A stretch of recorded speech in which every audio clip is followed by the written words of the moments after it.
नमस्कार, बहुत स्वागत है आप सभी लोगों का हमारे समृद्धि आईएएस के यूट्यूब चैनल पर।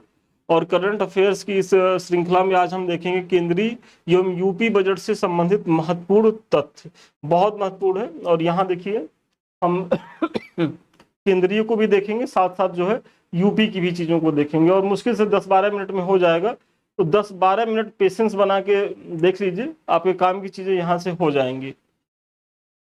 तो सबसे पहले केंद्रीय बजट 2025-26 की बात करें तो 4 विकास इंजनों पर ध्यान केंद्रित किया गया है। 4 विकास इंजन क्या है? तो एक तो कृषि है, एमएसएमई है, मतलब लघु और जो कुटीर उद्योग है। फिर निवेश की बात है और निर्यात है। तो ये 4 इसके विकास इंजन है। और ये प्रस्तुत कब हुआ? तो 1 फरवरी 2025 को। वेरी इंपॉर्टेंट है, डेट याद रखिएगा। और निर्मला सीतारमण जो वित्त मंत्री हैं, उनका लगातार 7वां बजट है। और ऐसा करने वाले वो भारतीय इतिहास में मतलब सबसे ज्यादा बार बजट पेश करने वाला वो वित्त मंत्री बन गई हैं। तो ये भी आप ध्यान रखिएगा। फिर केंद्रीय बजट का आकार कितना है? तो 50,65,345 करोड़। वेरी इंपॉर्टेंट है, ये याद रखिएगा। केंद्रीय बजट का जो आकार है 50,65,345 करोड़ रुपए है। और इसमें राजकोषीय घाटा जीडीपी का कितना है? तो 4.4%। जबकि 24-25 में कितना था? तो 4.8%। देखिए पुराना राजकोषीय घाटा पूछे 24-25 का तो 4.8%। और अभी कितना अनुमानित है 25-26 में? तो 4.4%। अगर व्यय के संगठक देखा जाए कि मतलब भाई जो भारत कहाँ जो है वो रुपया खर्चा करता है अपना, अगर भारत 100 रुपया पाता है तो इसमें से 22 रुपया क्या कर देता है? वो करों एवं शुल्कों में राज्यों का जो हिस्सा होता है उसके तहत राज्यों को लौटाता है। तो भारत के जो व्यय में सबसे बड़ा जो मद है 22% का, वो किसका है? करों एवं शुल्कों में राज्यों का जो हिस्सा है। तो इसका ध्यान रखेंगे। फिर ब्याज अदायगी में हम जो है अपना 20 रुपया खर्चा कर देते हैं। तो दूसरा जो हमारी खर्चा करने की मद है राष्ट्रीय स्तर पर ब्याज अदायगी की है। और तीसरा जो है केंद्रीय क्षेत्र की योजनाएं। भाई भारत क्या है कि वेलफेयर स्टेट है, तो वेलफेयर स्टेट में तमाम योजनाएं चलाई जाती हैं। तो ऐसे में जो हमारी तीसरी सबसे बड़ी मद जो खर्च होती है वो होती है कि जो हमारी योजनाएं होती है उनमें। और उसका प्रतिशत कितना है? 16%। और रक्षा क्षेत्र में जो हमारा बजट है वो 8% का। वेरी इंपॉर्टेंट है। रक्षा क्षेत्र में हम कितना खर्चा कर रहे हैं अपने बजट का? तो 8% खर्चा कर रहे हैं। और इसी तरीके से हमको प्राप्त कहाँ से होता है सर्वाधिक जो धन है? भाई यदि हमारे पास आ रहा है तभी हम खर्चा कर पा रहे हैं। तो यदि ये खर्चे हैं यहाँ यहाँ हम खर्चा कर रहे हैं ऐसे ऐसे, और भी मद है लेकिन हमने स्टार्टिंग के जो टॉप के 4 हैं उसको उठाया है। तो इसी तरीके से आप देखिए कि भारत को सबसे ज्यादा प्राप्त कहाँ से हो रहा है? तो उधार एवं अन्य देवताएं। मतलब हम जो है 24 रुपया, अगर 100 रुपया पा रहा है भारत एक साल में, तो उसमें 24 रुपया हम कहाँ से पा रहे हैं? उधार एवं अन्य देवताएं से प्राप्त कर रहे हैं। फिर दूसरा हम जो प्राप्त कर रहे हैं आयकर से। जो आयकर पे जो टैक्स लगाती है केंद्र सरकार, तो सबसे मतलब दूसरा सबसे बड़ा प्रतिशत है 22% का हमारी आमदनी का यही है। तीसरा जो है वस्तु एवं सेवा कर, मतलब जीएसटी के माध्यम से हम 18% प्राप्त कर रहे हैं। और इसका स्थान कितना है? अगर इसको 1 मानेंगे और ही है, ये 2 है, ये 3 है। और इसी तरीके से चौथे नंबर पे क्या है? तो निगम कर है 17%।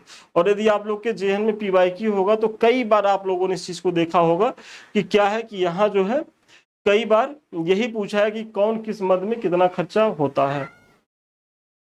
फिर यूपी बजट में आकर के देखें तो यूपी बजट का आकार जो है 8,87,000 8,08,736 करोड़ रुपए हैं। पिछले वर्ष की तुलना में 9.8% अधिक है। और बजट का राजकोषीय घाटा कितना है? तो 2.97 है। वेरी इंपॉर्टेंट है। और जो अगर रुपए में देखा जाए तो 91,399.80 करोड़। मतलब अगर मोटा मोटा देखा जाए तो 91,399 करोड़ है। और बजट में खर्च होने वाली महत्वपूर्ण मदें हैं। तो सबसे ज्यादा जो यूपी सरकार बजट में खर्चा करती है, देखिए ये तो एकदम याद कर लीजिए, बहुत महत्वपूर्ण है। और उसके बाद ये देखिए कि 22% हम अवस्थापना मतलब आधारभूत संरचनाओं के विकास में खर्चा कर रहे हैं। और जरूरत भी है कि भारत जैसे उत्तर प्रदेश जैसे जो अभी विगत कुछ सालों से तो काफी प्रगति पे है, लेकिन पहले क्या था कि भाई एक बीमारू राज्य की श्रेणी में था।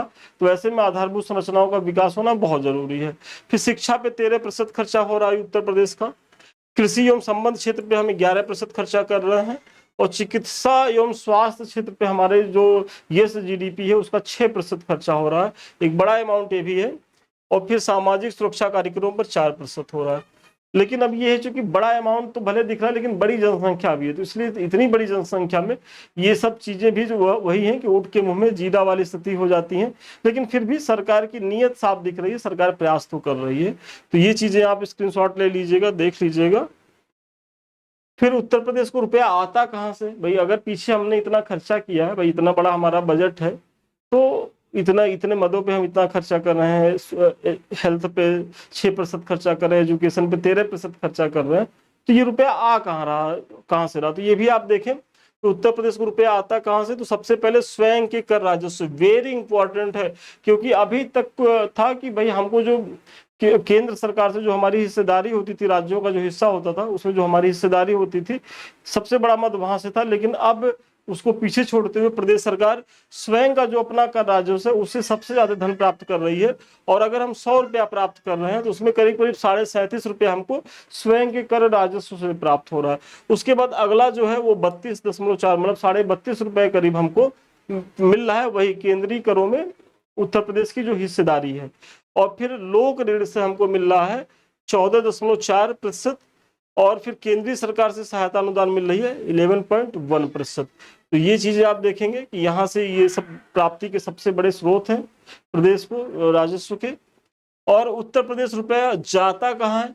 तो पूंजीगत परिव्यय में सबसे बड़ा हमारा जो खर्चा हो रहा है वो पूंजीगत परिव्यय में हो रहा है, करीब करीब 20.4%।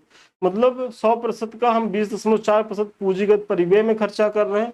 इसी तरीके से अन्य व्यय में 16.8% खर्चा कर रहे हैं। वेतन और सरकारी कर्मचारियों के लिए 12.4% का खर्चा हो रहा है, और पेंशन में जो है 11.2% का हम खर्चा कर रहे हैं।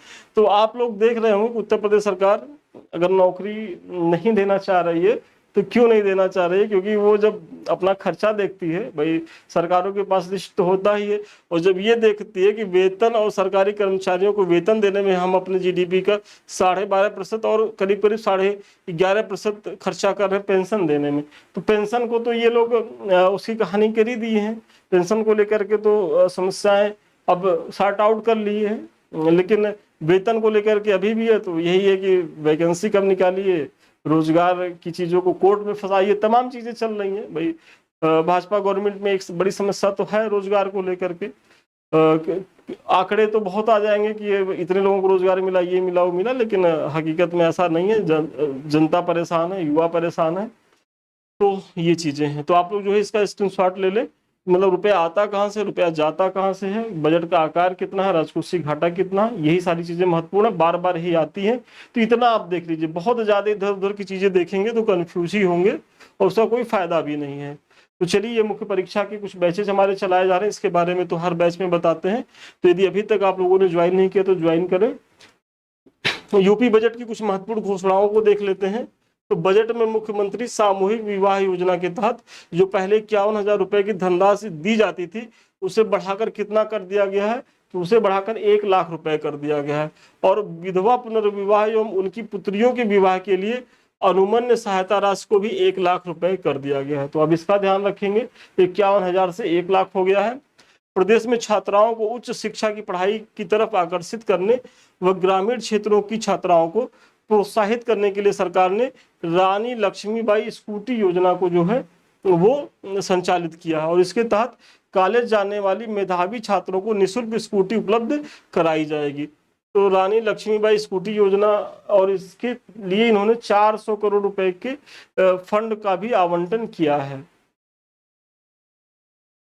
आउटसोर्सिंग पर रखे जाने वाले लाखों कर्मियों के वेतन में वृद्धि की घोषणा करते हुए बजट प्रस्ताव में कहा गया है कि उन्हें न्यूनतम 16,000 से 20,000 रुपए प्रतिमाह वेतन दिया जाएगा। मतलब जो संविदा कर्मी है, तो अब ये तय हो गया है कि उन्हें 16 से 20,000 के बीच में, मतलब 16,000 से नीचे उन्हें किसी कीमत पे जो है अब वेतन नहीं दिया जाएगा, और मैक्सिमम कितना हो सकता है? 20,000 हो सकता है। और इसके लिए जो है निगम के माध्यम से, और इन संविदा कर्मियों की जो भर्ती होगी सीधे एक निगम बना करके की जाएगी। और बजट में घोषणा के अनुसार राज्य सरकार इसके लिए आउटसोर्सिंग भर्ती निगम बनाने जा रही है। मतलब अब ये रोजगार नहीं देंगे, आउटसोर्सिंग भर्ती निगम बनाएंगे और सारी चीजों को आउटसोर्स करेंगे। तो आप लोग थोड़ा सा मंशा को समझिए, इसलिए कोई भी वैकेंसी आए तो बहुत सीरियस होकर परिश्रम कर लीजिए, क्योंकि विश्वास मानिए, चाहे केंद्र की सरकार हो चाहे स्टेट की सरकार हो, एकदम नहीं मंशा है खासकर यूपी के बच्चों के लिए कि वो रोजगार दें। उनका ये है कि आप जो है वही उद्यम करिए, आप अपने से कुछ करिए जो भाजपा चाहती है। तो और ये भाजपा क्या, कोई भी पार्टी रहेगी तो सब, ऐसा तो है नहीं कि ये सब समस्याएं भाजपा में आ गई हैं, इसके पहले नहीं थी, सपा में भी थी तभी थी, बसपा में थी तभी थी। तो कमोबेश समस्याएं हैं, आप अपने को काबिल बनाइए ताकि उस प्रतिस्पर्धा में टिके रहिए, सफल होइए। बजट 2025-26 में बाबा साहब भीमराव अंबेडकर के नाम पर लखनऊ में स्मारक और सांस्कृतिक केंद्र की स्थापना का भी प्रस्ताव रखा गया है। इसी तरीके से हर जिले में 100 एकड़ में पीपीपी मॉडल पर सरदार पटेल जनपदीय आर्थिक क्षेत्र स्थापित करने का प्रस्ताव रखा गया है, तो ये भी महत्वपूर्ण है। और लखनऊ स्थित अटारी कृषि प्रक्षेप पर 251 करोड़ रुपए की लागत से पूर्व प्रधानमंत्री चौधरी चरण सिंह के नाम पर सीड पार्क का प्रस्ताव रखा गया। तो मतलब सीड पार्क को बनाने का प्रस्ताव कहाँ रखा गया, तो लखनऊ में रखा गया है। और किसके नाम पर, तो पूर्व प्रधानमंत्री चौधरी चरण सिंह के नाम पर। प्रत्येक कृषि मंडी में माता सबरी के नाम पर कैंटीन और विश्रामालय स्थापित करने की भी घोषणा की गई है। मतलब जितनी भी कृषि मंडियां हैं, और अमूमन जिले में तो है ही हैं और तहसीलों पर भी है, तो वहां जो है इस तरीके की व्यवस्था की जाएगी माता सबरी के नाम पर। मेधावी छात्रों के लिए 400 करोड़ रुपए की रानी लक्ष्मीबाई स्कूटी योजना प्रस्तावित है। वही 400 करोड़ रुपए का जो फंड आवंटित किया गया है, मैंने बताया ही था। फिर राज्य सरकार द्वारा प्रदेश में 4 नए एक्सप्रेसवे के निर्माण का निर्णय लिया गया है। और आप लोग कमेंट करके बताइए वो 4 नए एक्सप्रेसवे कौन से हैं। प्रदेश में विकास दर में वृद्धि करने वाले राज्यों में अब अग्रणी स्थान पर है। वर्ष 2023-24 में राष्ट्रीय जीडीपी की वृद्धि दर 9.6% थी, जबकि प्रदेश की वृद्धि दर 11.6% थी।